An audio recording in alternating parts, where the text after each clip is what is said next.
Mheshimiwa Aisha Rose Ndogholi Matembe.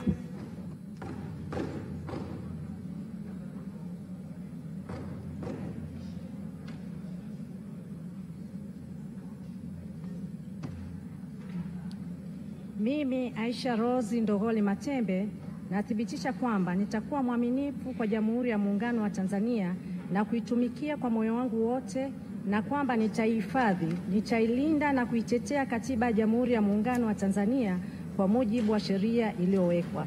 Ewe Mwenyezi Mungu, naomba unisaidie.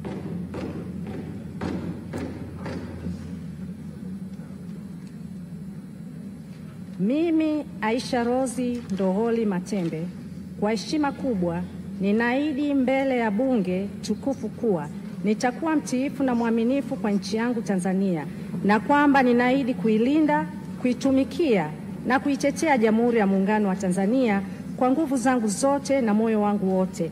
Ewe Mwenyezi Mungu, naomba unisaidie.